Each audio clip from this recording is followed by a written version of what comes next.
back in. Alam mo.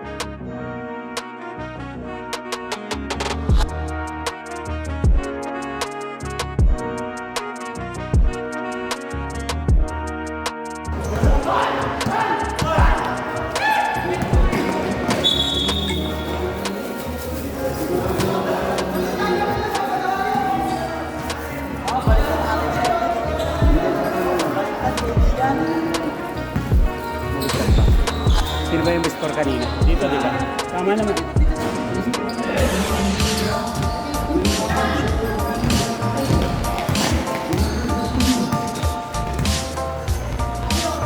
Sige, sige, sabi mo.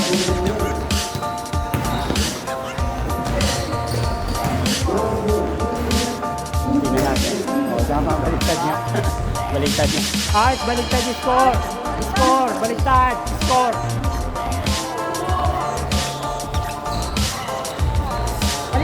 Baliktad!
Baliktad yung score.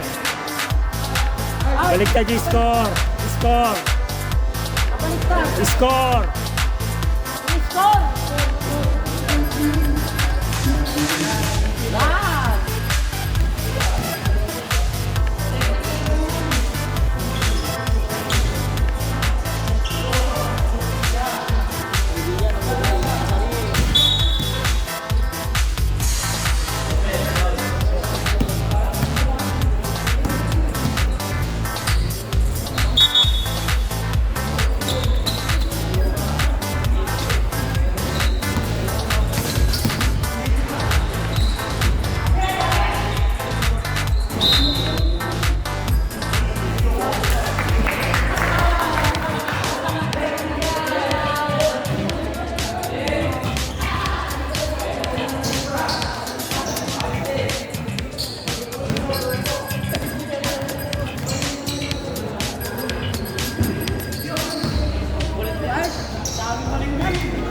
Ba't binaliktad mo? Art, baliktad! Baliktad!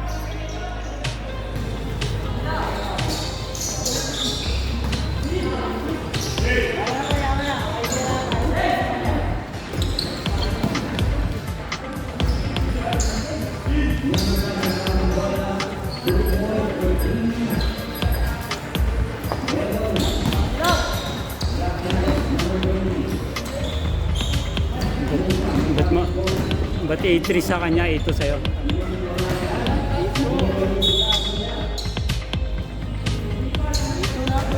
Ewan ko. Ano ba talaga?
check na lang natin.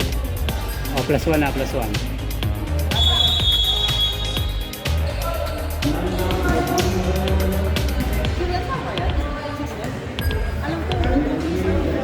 Tingnan natin.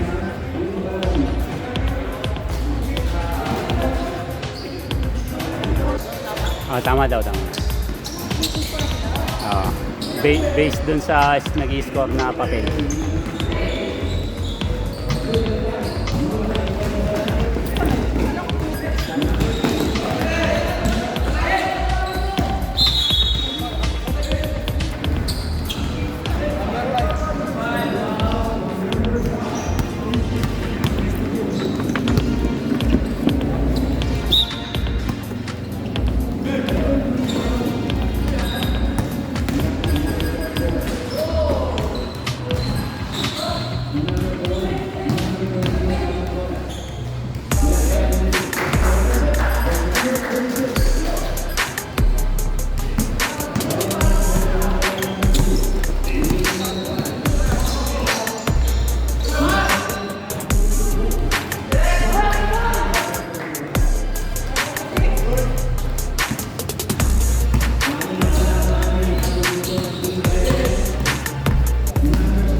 Five, four.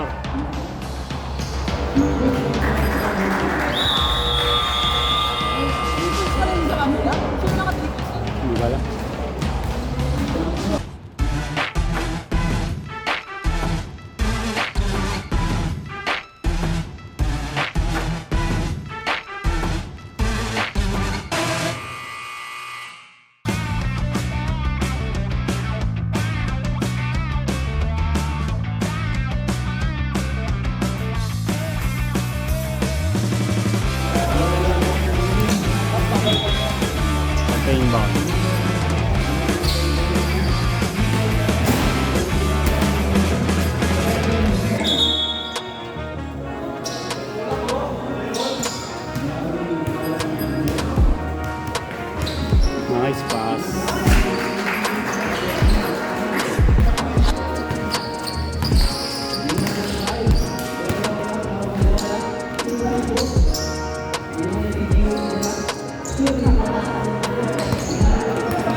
Hindi mo akong bread.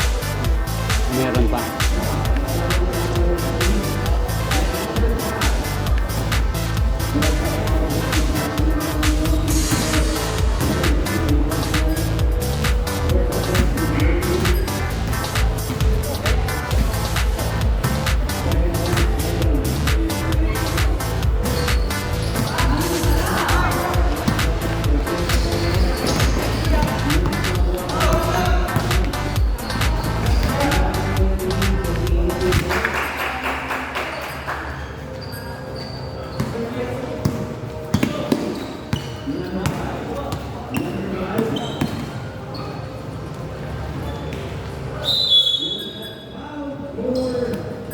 Hindi na kami nakalaro.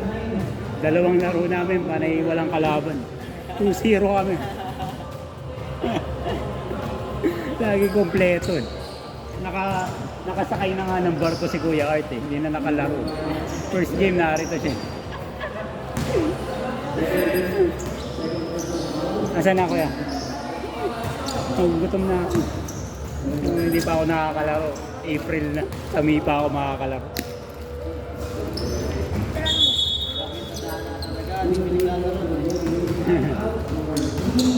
Ubus na yung isa, naubos nila. Wala.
siya. Nagsuklay muna bago mag-layup eh. Si Jomel dati, bumala pa namin sa dito.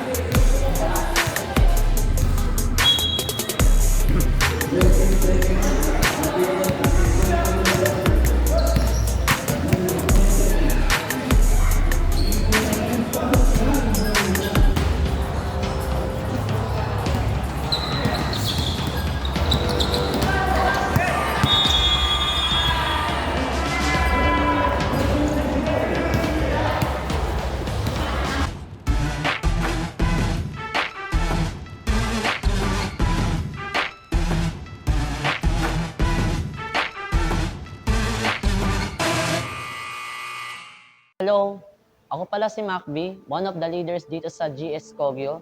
And ang pag-uusapan natin ngayon is all about obedience. And I have a question for you. Since lahat tayo is naglalaro ng basketball, so sa sports na nilalaro natin, gaano ba kahalaga yung word na obedience? Can you ask that sa sarili mo, kaya sa mga teammates mo? And saan kaya pwede tayong dalhin kapag hindi tayo sumusunod sa members natin o sa mga team members natin or mga players na kasama natin? Or even sa coaches. So maybe right now, naiisip mo ngayon na napaka-importante ng pagsunod, or in other words nga, ay obedience. And yung magkaroon ng obedient attitude that can lead na maging successful yung group, or maybe manalo kayo ngayong cup na ito. Yung obedient attitude na meron tayo can lead us to success. And you know what? May nangyari din in the Bible na wherein yung time na tinatawag ng Panginoon yung mga disciples, okay, wherein dalawa sa kanila is namamangka and nangingisda, and wala silang mahuli that night. And they tried their best na makapangisda or mag-take home ng something to eat, pero wala silang nahuli. But then again, dumating yung Panginoong Jesus, and sinabi ng Lord, napakasimple lang. Sabi sa Lucas 5:5, if we will open our Bibles, okay, sinabihan ng Lord yung mga disciples niya na ihulog ulit yung lambat nila. And in their minds, sa isip nila siguro, parang nagawa na namin to kanina, gagawin pa namin ulit. Pero take a look at this, ito yung naging action ng mga disipulo. In Lucas 5:6, the following verse, ganoon nga ang ginawa nila at nakahuli sila ng maraming isda. Kaya't halos mapunit ang kanilang mga lambat. So halos masira na yung lambat nila doon sa naging resulta ng paghagis sila, nakapangisda sila at may mga nahuli sila. Now, what can we get from here na again, naging attitude ng mga disciples? Of course, makikita natin dito yung pinakauna sa lahat, yung obedience. And what is the result of obedience? Pinakauna sa lahat, number one, is that obedience in small things would lead to bigger things to you personally. Kung ikaw, magsisimula ka ngayon na sumunod sa leader mo, sa coaches mo, or maybe sa nag-lead ng team ninyo, it could take your team to a higher level. Okay? Personally, ikaw din mismo, na ikaw sumusunod ka, malaking yung epekto nun sa even how you play, maybe how it will lead yung career na meron ka. Pangalawang bagay, as I have said ka na, obedience could affect others. Okay, yung team play nyo, yung coordination ninyo as a team will be much fluid. Kumbaga, mas alam nyo yung movement ng bawat isa. Kung again yan, you have a good relationship because you are obeying each other. And alam ninyo yung ginagawa ng isa't isa. Napaka-importante ng obedience. It could really affect your team plays, or as a team. And lastly, obedience will never disappoint you. Katulad na nangyari sa mga disciples, nung kanilang hinagis yung lambat nila, maybe may mga other thinkings na sila na baka hindi naman anong sense man kung ginagawa namin. But then, they obeyed. Maybe din sa team ninyo, maybe may pinapagawa sa inyo yung coach or yung leader ng team ninyo na parang wala namang silbi yun or wala namang epekto yun kung ano yung gagawin kong depensa or offensive gagawin ko. But then, we don't really know, okay, kung ano magiging result if we never try, or we never did, or we never did obey. So, the thing is that you can only know when you obey. So, obedience will never disappoint you, okay, players and team member. And to end this, no, meron akong ibibigay sa inyo quote from Alpicon. He is an American author. Ang sabi niya, being a team player should not imply for a simple obedience and conformity. Ano ibig sabihin nun? It means na kung sinasabi mong team player ka, hindi na kailangan pang sabihin sa iyo na sumunod ka. At again, somehow, is yung mga nararamdaman natin somehow na hindi naman talaga sabihin natin hindi ganun ka-urgent to address. Or somehow, hindi ganun ka-urgent na kailangan habang nag-aaral kayo ngayon mo pa i-entertain yung yabang o yung galit sa kalaban kung ano man. You need to confirm those things and obey. Hindi na dapat nire-request sa'yo yan kung sinasabi mong team player ka. Kung ikaw ngayon nag-agree ka, tap mo yung sarili mo kung team player ka. And if you're a team player, work on obedience. So let us pray. Heavenly God, Father, we praise your name. Salamat, Lord, sa pagkataon, Lord, na barating ko yung salita mo sa obedience. And Lord, we pray na turuan mo mag-obey, Panginoon, sa mga taong ginagamit mo para mas matrain kami at mas manid kami in our own careers. You are calling us to be a basketball player o kung ano man, Lord, na tawag mo sa amin. Maraming salamat, Lord. And may you guide these players, Lord, towards no way but evil. In Christ we pray. Amen and amen. God bless you.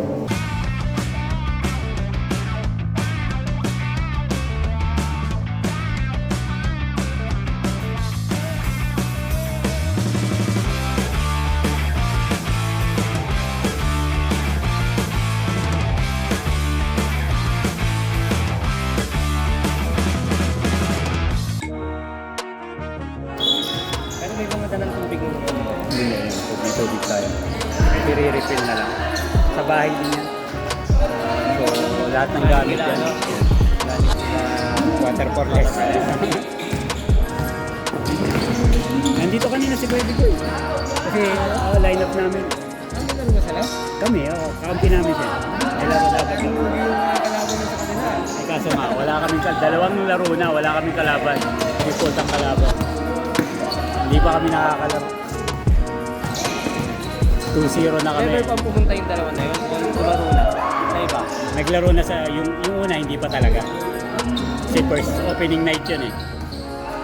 Pinalitan na yung team na yun, hindi pa nagpapakita. Pero itong kalaban dapat namin kanina, pangalawang game na nila. Eh, hindi nagpapakita. Si Christian eh, chinat ko eh, naka-line up sa amin yun. Wala ako eh. Ay, gano'n. Pero wala ako kasama. Kailangan pala may Bakit kami? natitira doon. Yaya ko siya kasi narito yung pinsan niya. Oo, tingnan siya. Hindi, si Ernest. Hindi, wala daw si Ernest lang. Kaso walang lang.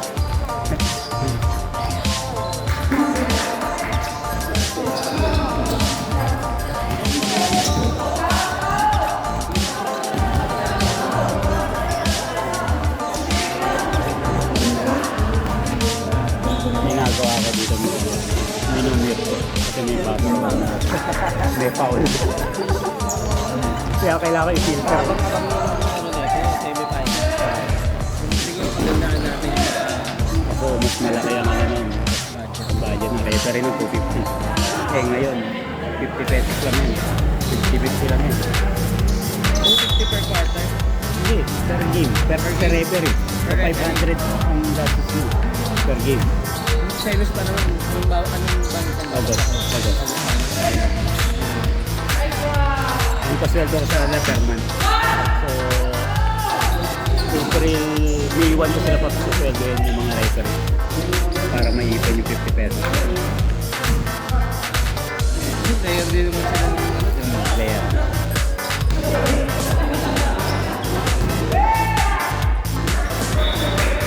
Tapos nabayaran na namin kahapon yung court sa bago ngayon. Ay, court ang bago na yun. Booming. Magkano?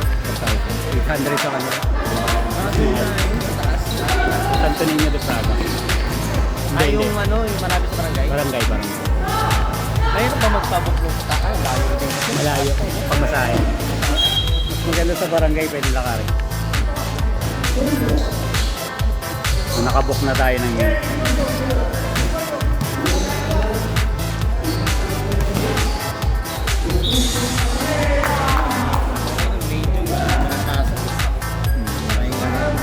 Kaya kailangan mapested din natin yung June kasi marami nang maglalaro nun. Anong plano ko? Tutuloy din ng Hindi, tatanungin ko yung mga player, anong gusto nyo court? Yung dato? O sila mag-i-decide? sila. Sila Para mag-i-decide. may comfort din sa atin.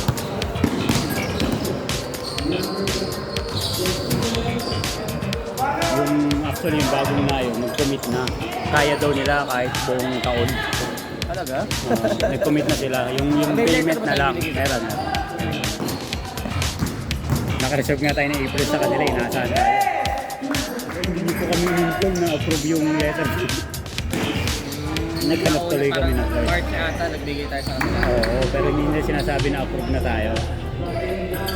Tapos nung pinalo up namin yung reservation, saka pala sinabi. Eh nakabayad na tayo rito. Pwede maging part of the card na yun. Depende na malalaki na.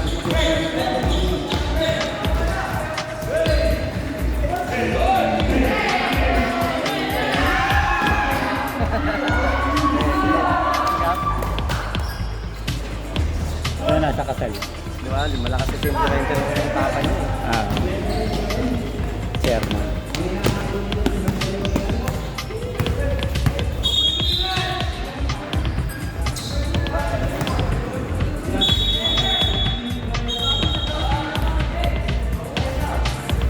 Ito yung gari itong mga bahay na.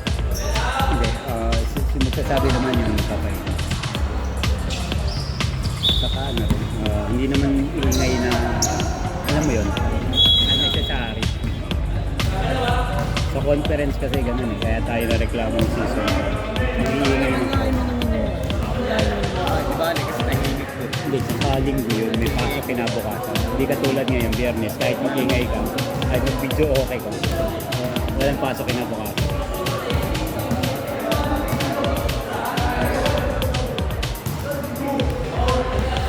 Saka blessing na rin kasi tuwing nagdi-devotion tayo, rinig nila.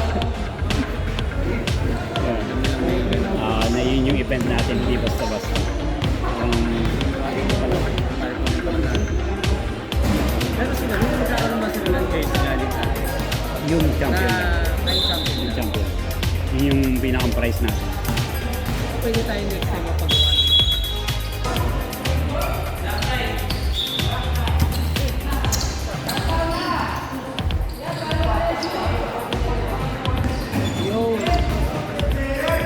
Pumalya daw yung mic yan, pinatay muna namin.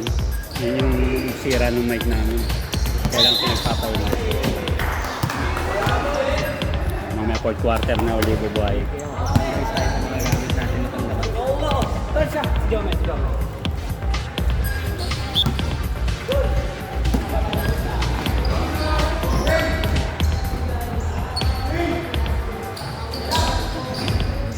Nandito kanina si Sandra, siya yung videographer kanina.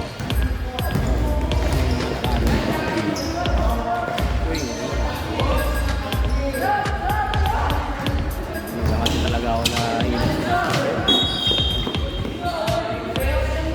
May kwento yan, dalawang team na yan. Alala mo yung orientation. Yan yung team na to yung pumunta. Yung isang player nila, lumipat sa kabilang team. Kalaban na nila ngayon. Magkakakilala naman. Magkakakilala naman. Bailon lang to. Bailon saka Santa Cruz. Nagbatian sila eh. Sila rin.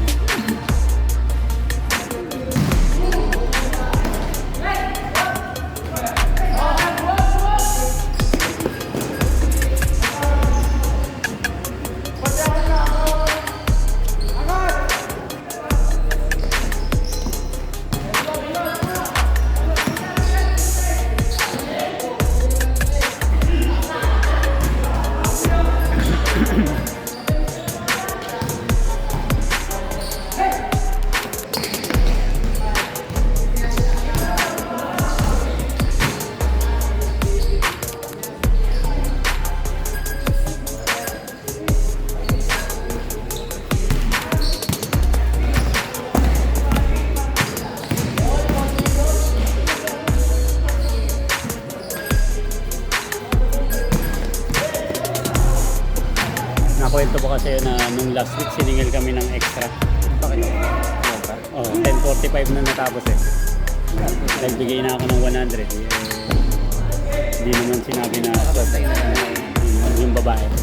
So ngayon, sobra na naman tayo. Hindi ko alam.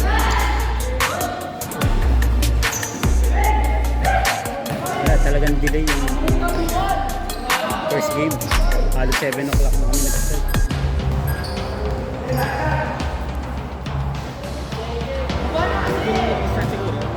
Anong oras pa ano natin sa bago?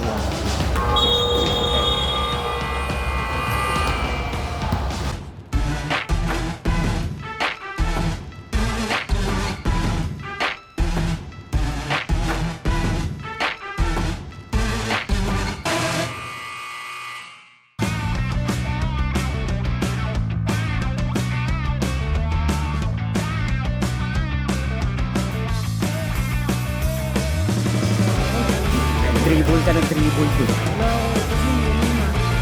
Tapos na-late ka pa. Oo, galing trabaho. Ano, school. Laro. Laro kayo prior dito. Laro sa school. Intrams. Ba? Sige. Pero mahalap na. Naubos. Ay, kumusta yung laro niyo doon?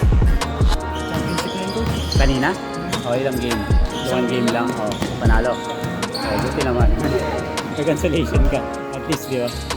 Nakaisa ka na. O, natalo man kayo kanina. At least, nakapanalo ka na. Bawi na lang uli. Third game na kami. Ano, 0-2. Tagal pa, 13 games yun. 0-2. Dali lang habulin. Nakakalaban namin yung Byron. Kailan nyo makakalaman ng kuya mo? Friday? Ay, Hindi. tagal pa. Tagal pa. Ano pa coach? May pa. May pa. May na sa May na na. Susunod na game. If May 26 coach ako. Oh, last na yun. Last na yun. I-return. Pagkatapos ng May na tayo. May kami. Ano, third game kami sa ano eh. 26. Sa 26, next week. Sino kalaban niya? Siguro ano kung yung Byron yun. Ay, hindi. Bailonias kalaban namin. Eh, hindi. Hams pala. Hams. Baka yung kalaban namin. Bailonias. Ay, hindi nyo pwede maging kalaban ng Bailonias kasi originally may laro sila last week eh. Hindi pwede magtatlong sunod eh. Hindi pwede. Hindi kasi sa Hindi. Naka-fix na yun.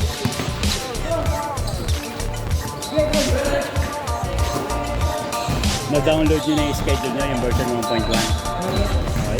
Yun na susunod. Hindi maalam. First game kami next week. Wala na naman last kami game kalaban. naman kami no. Last game. Ang kalaban namin, estudyante na naman. GIST. Malamang, wala na. Hindi sa doon coach ah. Yun nga, HUMS. Ayun yun, GIST yun.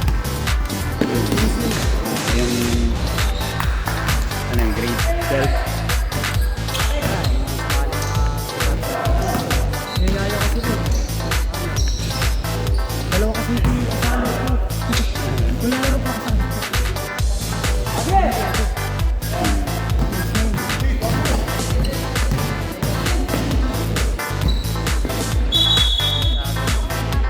Wala na po. Last game na. Hindi ka na-post ko yung Busy. Mayroon akong tinatapos. May pinapagawa sa akin. Kaya nag-stop muna ako. Mapapansin mo, wala akong upload. Diba na-upload ko na yun sa inyo? Yung laro niyo? Hindi pa ba? Tapos ko ng ano sa inyo.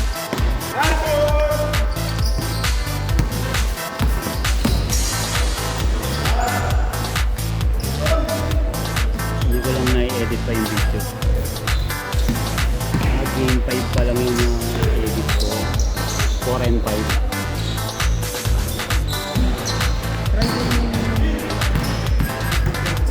Friday. Lagi tayong Friday. Pang ilang game ba nung naglaro kayo? first game kami sa dalawa. Nung dati? Pareho first game. Pareho first game. Tapos ko na, na-upload ko na yung laro nyo. Kung first game yan. Na-upload ko na yun. Sinek mo ba ang FB ng ano? Top 7? Ano lang nakita ko? Sino kalaban nyo? Someone? Oo yun. Na-upload ko na yun. San Isidro? Na-upload ko na yun. Yung someone ha. Kasi pangalawang laro nyo pa lang to, di ba? Oo, na-upload ko na yun. So, check mo yung ano, Top 7 ni Sergio.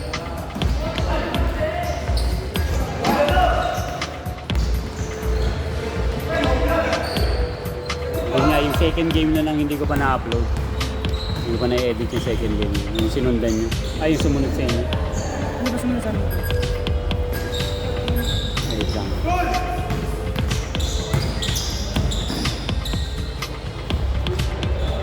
Bailonias at saka si GB, si Lamir. Yung kanina naglaro. Kasi ito. Yung second game.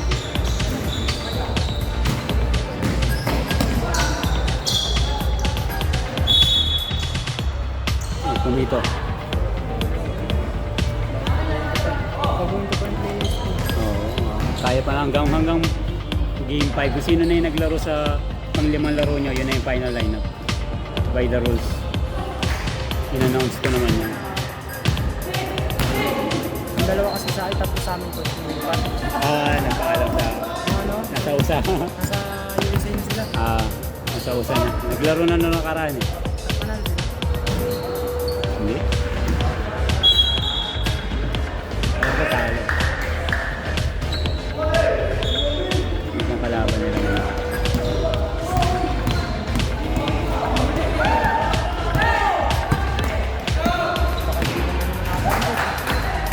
Si GB, hinataang pinalaban na. Si GB.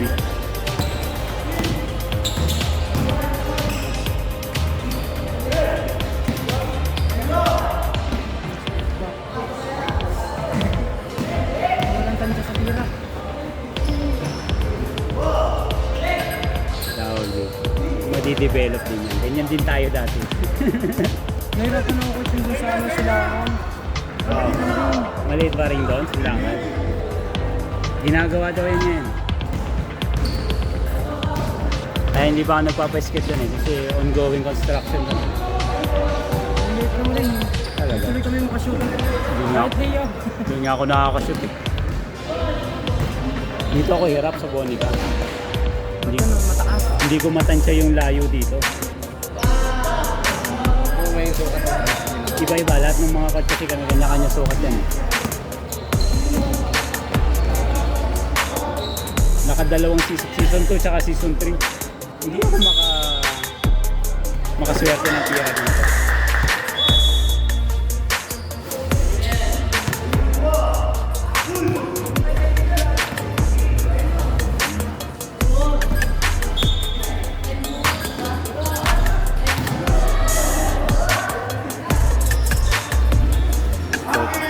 Tapos na pala tayo, 4th quarter na.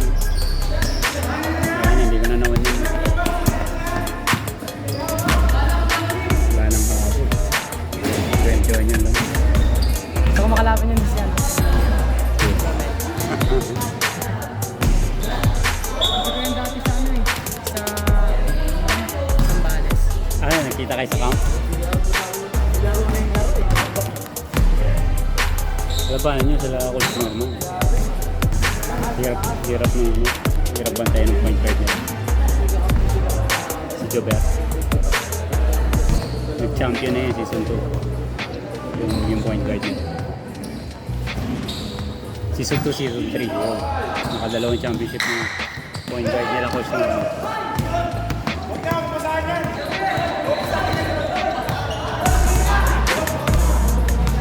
Grabe kay Jomel.